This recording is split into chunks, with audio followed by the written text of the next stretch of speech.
Hello, everyone. Hello.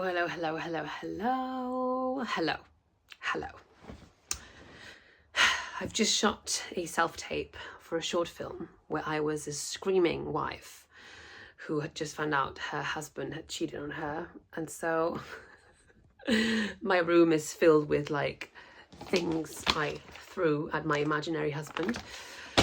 And my emotion is quite post-fight. So I'm gonna reground myself now and say hi to everyone. I am recording this on a Tuesday, so we're one day late, but I felt inspired to do it today.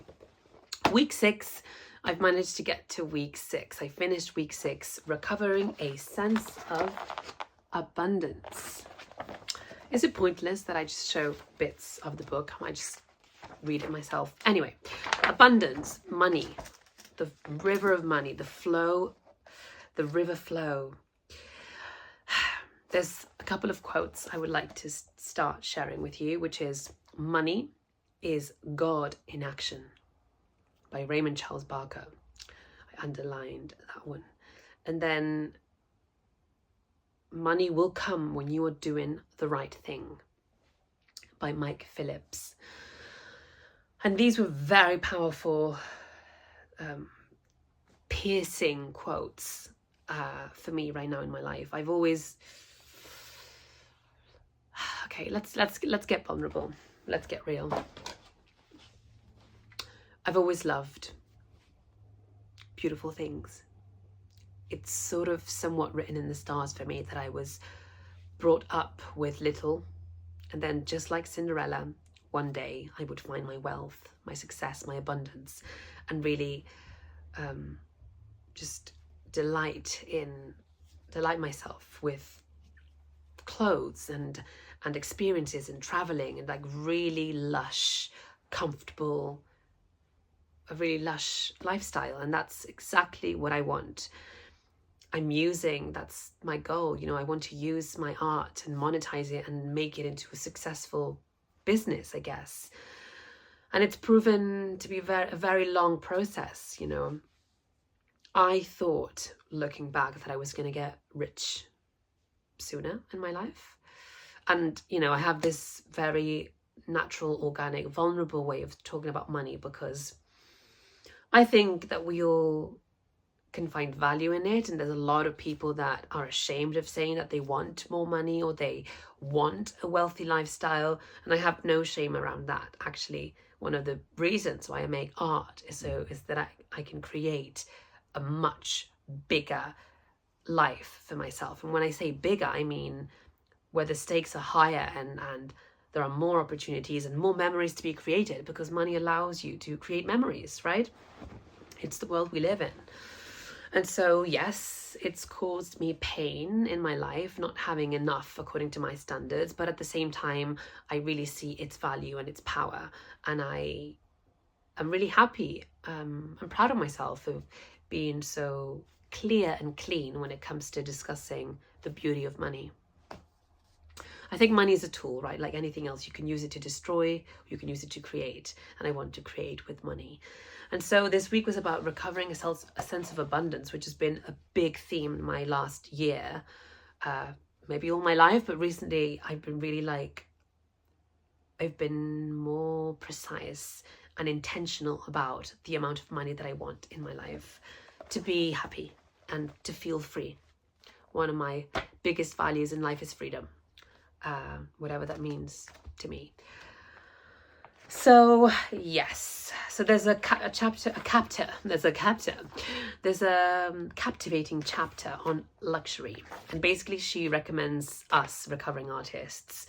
She recommends us indulging in a bit of luxury, and that can mean different things for many different people.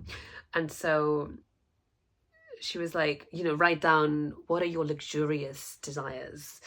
And one of my main luxurious pleasures in life is playing. I love playing.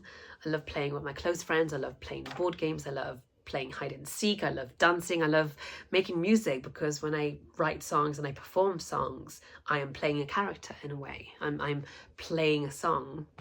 And so, yeah, I'm really calling in more of that in my life. And then there is, you know, it's called the money madness exercise. It just blocked, and I was like, I'm not going to do it again.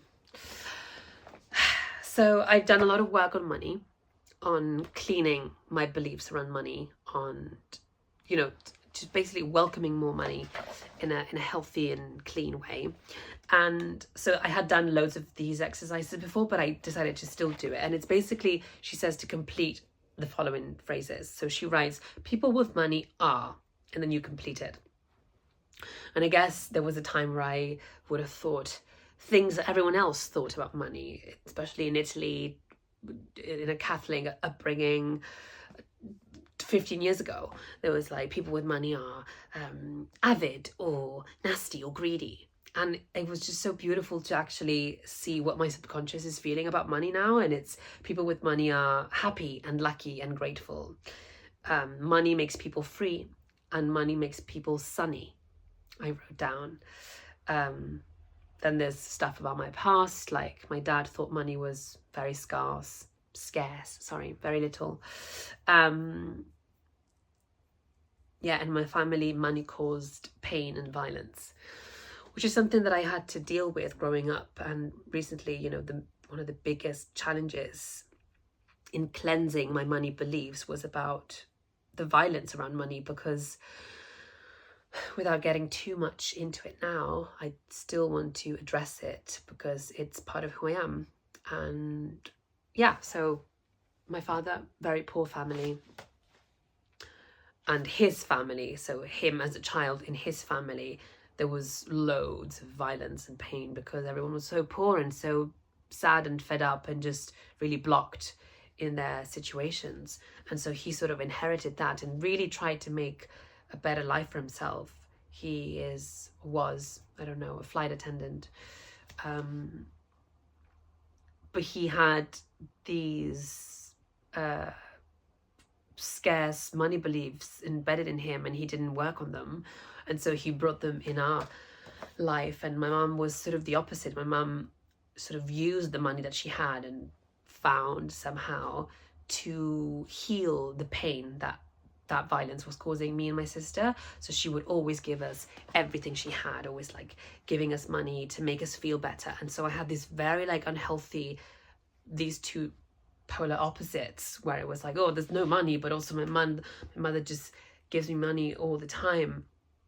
And so actually growing up, I developed this as a teenager, as a early 20s girl, I developed this, like, it's my right to have the money.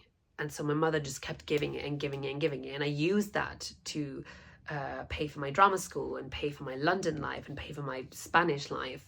And I was just assuming that the money would always be there. I did work, but it was just an extra. I was always expecting the money to come, and it felt really great until it just started destroying my relationship with my mum, because she basically stopped having as much as she used to. And she also didn't have any financial education. She didn't, you know, one day the money was there and it was all beautiful and promises, and the next day she was like, I don't have any more, I'm sorry. And so I was left with that emptiness and that void, and like having to change my lifestyle, my, you know, expenses sort of plummeting, and not my expenses, but the things I could buy, I was used to buying. And I've always been so in love with delicious food, delicious trips, delicious places. You know, I'm a big esteta, we say in Italian, aesthetic person, a hedonist of sorts. And my biggest dream is to live a life of just beauty. And actually there was a quote I had on my wardrobe a couple of years ago that said, my job in life, my goal will be to make everything beautiful. And I love that. That's really coherent with how I am and what I believe life to be. But yes, long story short, loads of money stuff that I had to work through, and probably still am. I'm still not there. I'm just going to say it just for the sake of my argument in being very clear and free about money. So it says, if I had money, I would earn, or I would have this amount. And the amount that I want to earn is £15 million. that amount will allow me to buy exactly what I want. I already know how I'm going to spend it, and really basically find that safety that I never really had. My parents sold my childhood house. I don't have a home. I don't have anything to my name at the moment. And I feel like a ghost in society. I want to have assets. I want to feel safe. And so that's why I'm here, sharing it with you. Ooh, it feels very exposing and vulnerable. And there are some tears that might come with this. Ooh, I've always felt pretty unsafe in my life. But I guess it all comes from here, right? Who's safe and who is unsafe? We could all be, I guess, destroyed by a massive earthquake or tsunami, right? Anyway, so that's that. Artist date, I went yesterday. I went to see the most incredible film, which is nominated for the Oscars, and I really hope Fernanda Torres wins, because it's a Brazilian film called I'm Still Here, and I was feeling very gloomy yesterday, and that was just cherry on top. I exploded. I was wailing throughout, because it's also about family and fathers, and it was very, very powerful. I really recommend you go and watch it. It was pure, it was perfect film cinematography, perfect filmography, perfect filmmaking. Wow. And I'm planning to go to Brazil this year. It's calling me. Falo pouco português. Eu estou aprendendo português em Duolingo. Eu falo muito pouco. É verdade. Me gosto muito. Yeah. Anyway. So, a few more things without making this video too long.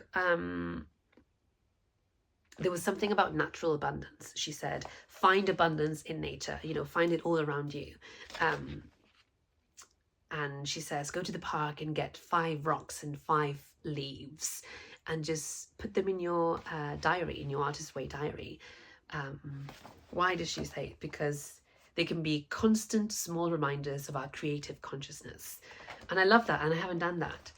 I'm missing a few from the other weeks as well, the more challenging ones, the more time-consuming ones as well. But I'm a perfectionist, unfortunately, and so they're always there. I'm like, I'm going to do them soon. But yeah, once I find these beautiful relics, I will share them with you guys. There was something about creation and bake something, she said. And I love baking, and actually it was my flatmate's birthday last week, so I made this wonderful coconut cake, and I hadn't baked in a couple of years. Don't know why. I started doing it during COVID with my boyfriend, and I was just feeding us cakes, and I just loved it. I felt very motherly and very nurturing, and it was a nice thing to go back to, and they're stunning and they're really scrumptious. You could ask around. I made another one yesterday, which was an orange and chocolate cake. Yum, yum, yum. And then there is this beautiful communication exercise. Send postcards to 5 friends and send it to people that you would love to hear from, I guess, without expecting a response.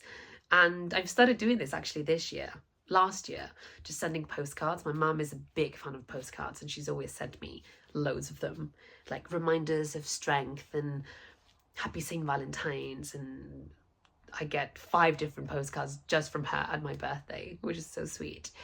But yeah, it's like a tradition that I don't want to lose, just because we're now flying in the air and there are robots everywhere,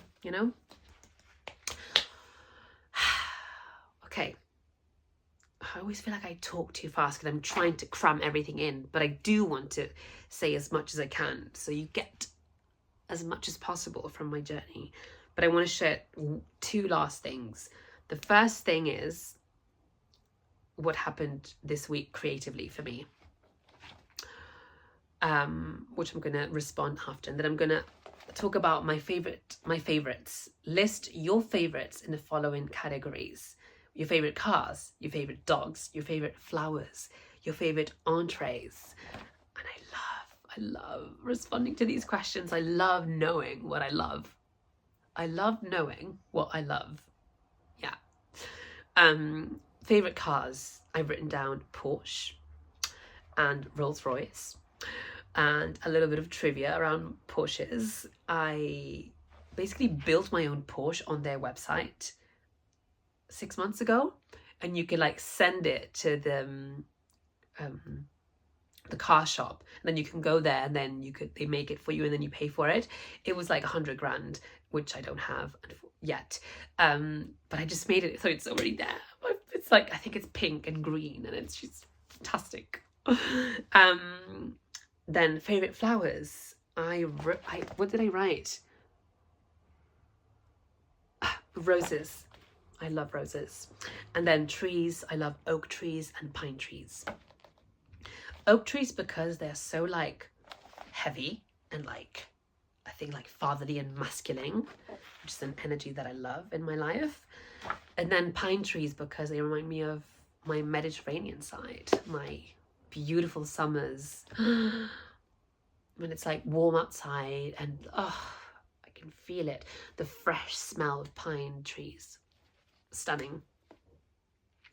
Then one last category I'll share is my favorite musical groups. I've got two, Little Mix and Fifth Harmony.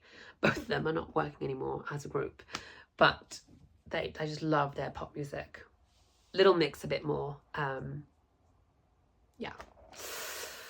So that's everything from the book. I'm gonna finish this video with sharing what I've done. So I've done this amazing improv course this week, level 3. It was really intense and delicious. And then I really felt like something unlocking in my acting abilities. The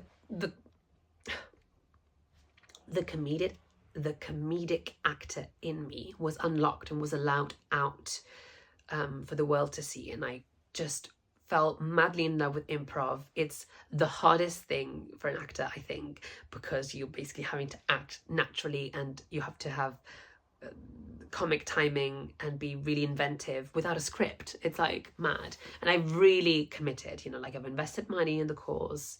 It was the second time that I was repeating the course because I didn't pass it the first time. And I remember feeling really like upset. My ego was hurt. But I didn't really get it last time, and this time I did. And so I feel really proud of having unlocked that. And then on Friday, which was a few days ago, I finally got to record my new 2 singles with my producer. And it was the first time we met in person, and we got along so well. Shout out to you, Marcus. I love you already. And yeah, it was like the most perfect studio day I had ever had, because he was just so with it, so present, so creative, so efficient and fast like I am. I'm very efficient in the studio. I don't like to lose time or waste time. And we just did it in a few hours. And then I played him the rest of the mini album, and then he loved it. He was like jamming to it and like bringing ideas already. And so that was a really powerful day for me, giving me a lot of hope. Thank you for watching. And yeah, let's see what happens. So much love. So much love.